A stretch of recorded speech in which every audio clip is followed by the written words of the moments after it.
सुख बाते थे, रात को अपनी छिपड़ी में खाते थे। इनको कोई सहारा करो, इनको कोई वसीला करो। गरीब है, कोई सहारा नहीं है। हमारा सारा जो मकान था वो भी जद में है, हमारा जो सरिया था वो भी गया, हमारे मुर्गे थे वो भी, ये सब कुछ हमारे पास कुछ नहीं रहा, ना जगह रही, मकान है। कोई चारा करो, हमारा कोई चारा करो। गया है, यह आशियाना था, एक महल था जहाँ बच्चे खेलते थे। इस आंगन में मैं आपको बताता चलूं कि यहाँ बच्चे खेलते थे, हंसता खेलता एक परिवार जो कि आज उजड़ चुका है। वालदा थी, मेरी वालदा को सोए हुए बाहर निकाला तो इतनी देर में मकान हमारा बह गया।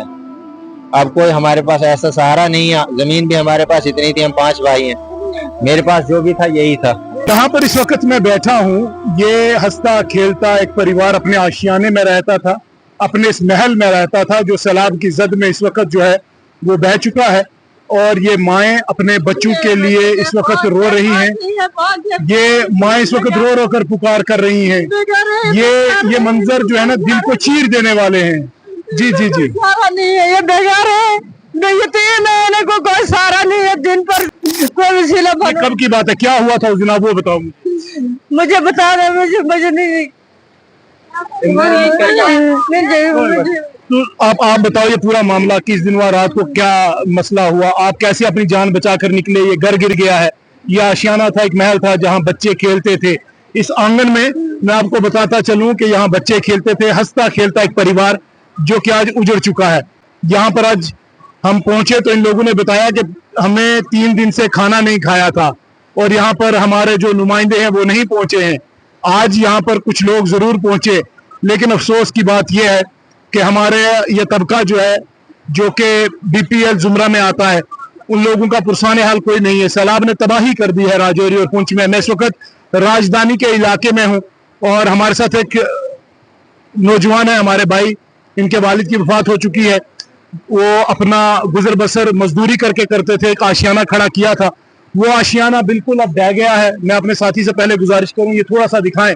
ये आशियाना था जो बिल्कुल ढह गया है और अब इन लोगों को सिर्फ उम्मीद है तो इस बात की कि हमें कोई इतनी मदद करे कि हम अपना घर दोबारा से तामीर कर सकें। क्या नाम है आपका, क्या कहना चाहेंगे? अस्सलाम वालेकुम रहमतुल्लाह, मेरा नाम जावेद अहमद है।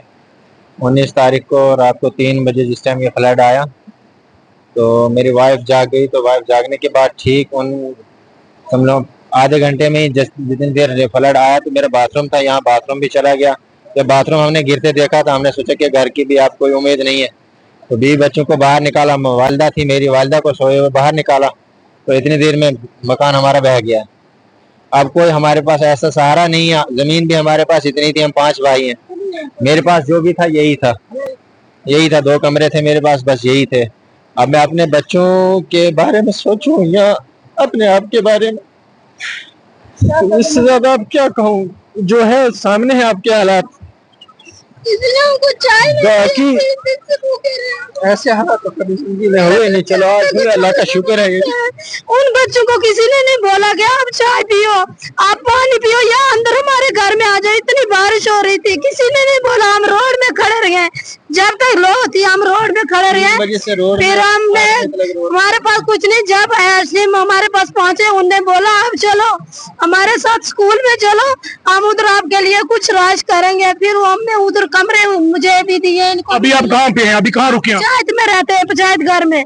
उन्हें बोला इधर रुको, इधर ही हम देंगे आपको राशन पत्र, पल्ला तला सब कुछ देंगे, बर्तन देंगे। मुझे बर्तन नहीं रहा जिस पर मैं खाना बनाऊंगी, गैस नहीं है, चूल्हा नहीं है। अब मैं कहाँ से लकड़ियां लाऊंगी, फिर मैं खाना बच्चों के लिए बनाऊंगी और तैयार करूंगी। मेरे पास कुछ नहीं। एक माँ है हमारे साथ, एक माँ है हमारे साथ, उनकी बात भी आप तक पहुँचाते हैं कि 13 आदमी, हम छोटे छोटे बच्चे, हमारे बहुत गरीब हैं, कोई सहारा नहीं है। हमारा सारा जो मकान था वो भी जद में है, हमारा जो सरिया था वो भी गया, हमारे मुर्गे थे वो भी, ये सब कुछ हमारे पास कुछ नहीं रहा, ना जगह रही, मकान है। कोई चारा करो, हमारा कोई चारा करो, कोई चारा। उधर देखो, हमारा भी मौका जाकर उधर देखो, वो बच्चे भी दिखाएंगे आपको। वो इतने बच्चे हैं, तो रो रही है वो। स्कूल में सेहत भी करती हैं, उधर से शरारत भी करते हैं, हम डर जाते हैं। क्या करेंगे बच्चा, हम क्या करेंगे? हाँ, कोई सहारा नहीं। आगे भी हम गरीब कर्जदार है, पीछे भी हम डूब गए। यहाँ हमें डुबा दो, इसी में हम जाएंगे। यहाँ हमारा कोई मदद करो, बस यहाँ हमें इसी में डुबा दो, बहुत गरीब परिवार है। एक बच्चा था गरीब, वो जेल में गया, तो उसको वो चल्ला कल्ला था, उसको किसी ने जेल में लगाया। वो जेल में। आपको बता दें, दिल को चीर देने वाली ये कहानी है राजौरी के थन्ना मंडी के राजधानी इलाके की, जहां पर ये माएँ, ये भाई, ये बहन, ये रो रहे। इनके बच्चों की किताबें, यहाँ पर बच्चे जो हैं, अब हमें रिस्ट्रिक्शन लगाई है कि आप बच्चे नहीं बता सकते, कैमरे के पीछे बच्चे भी बैठे हैं। अब इन बच्चों का ये कहना है कि हमारी किताबें, हमारा मुस्तकबिल सब इस दरिया में बह गया। और मैं आपको बताता चलूं कि आज हम यहाँ पर पहुंचे हैं, ये तमाम हालात हम आपको दिखा रहे हैं। मकसद सिर्फ इतना है कि कुछ ना कुछ इनकी मदद हो। हम जिला इंतजामिया से पुरजोर अपील करेंगे, खुदा के लिए आप इन लोगों की मदद कीजिए। ये लोग अब बेसहारा हो चुके हैं, जो जमीन थी, जो जायदाद थी, सब इस पानी में बह गया, सब खत्म हो गया। हंसता खेलता ये परिवार, ये आशियाना, जहां कल आंगन में ये बच्चे खेल रहे थे, आज उस आंगन में सिर्फ रोना, आंसू, गम, दुखों का पहाड़ टूट पड़ा है। अभी ये लोग नाले के बीच बैठे हैं। और मैं आपको बता दूं, इंतजामिया ने इनको यहाँ से शिफ्ट करके पंचायत घर और स्कूल जो है वहां पर तो रखा है, लेकिन अपने घरों के साथ वो यादें जुड़ी थी, अपने घरों के साथ वो रिश्ते जुड़े थे। ये रोना जो है अब दिल को दहला देता है। इसलिए आप सब लोगों से गुजारिश है कि आप लोग इनकी आवाज में आवाज बुलंद करें, ताकि इनको कुछ ना कुछ मदद जरूर मिल सके।